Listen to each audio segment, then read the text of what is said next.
Baik, bertemu lagi bersama saya Faiz Al Hasan di sini. Jadi pada video kali ini saya akan memaparkan video pendek mengenai strategi nasional. Jadi dalam hidup ini tentunya kita semua punya tujuan dan impian masing-masing. Tak luput juga dengan negara. Dan dalam mewujudkan tujuan dan impian kita tersebut perlu adanya strategi, yaitu strategi di mana strategi ini berfungsi untuk menjadi kompas dan penyokong agar tujuan tersebut dikabul atau terkabul. Jadi dalam video kali ini kita akan menjelaskan dan membahas secara singkat dan santai tentang apa itu strategi nasional, tujuannya, pilar-pilarnya, siapa saja yang terlibat, dan kenapa penting terus dievaluasi. Jadi kita akan mulai dari yang poin utama, yaitu tentang pengertian dari strategi nasional.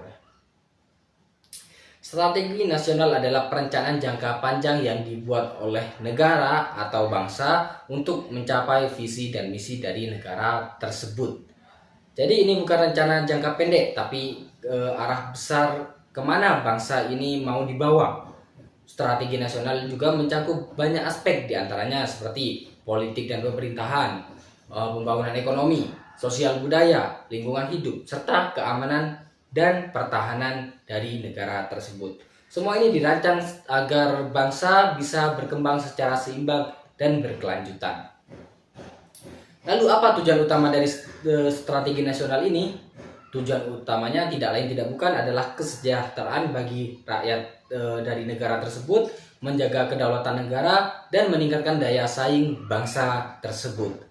Contohnya kita bisa lihat dari sektor pendidikan, di mana jika pendidikan ini merata dan berkualitas, maka juga akan membuat SDM yang berkualitas juga. Yang kedua adalah pembangunan infrastruktur seperti jalan, bandara, internet, dan lain-lain untuk mendukung perekonomian dari negara tersebut.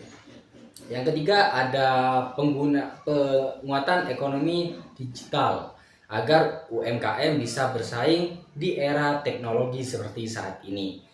Intinya semua dirancang agar rakyat bisa hidup lebih sejahtera dan negara kita semakin maju.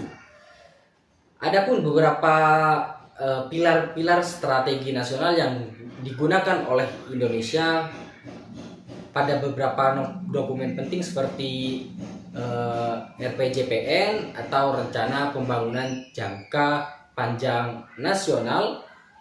Ada lagi RPJMN atau Rencana Pembangunan Jangka Menengah Nasional.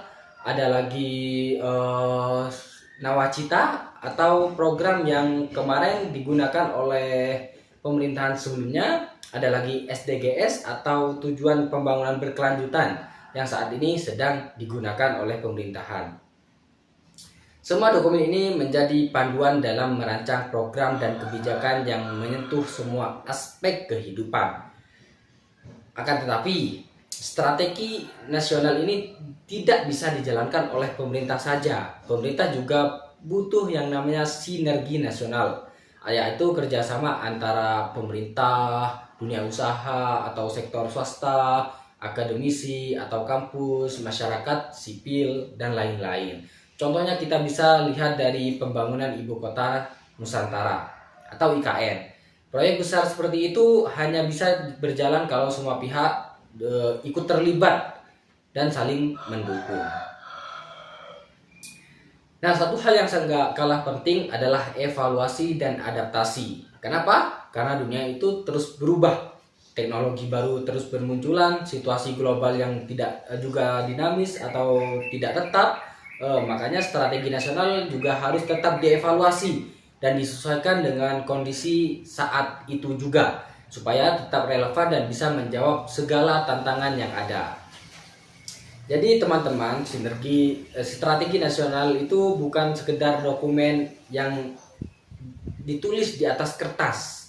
Akan tetapi ini adalah kompas bangsa, penentu arah dan masa depan kita semua.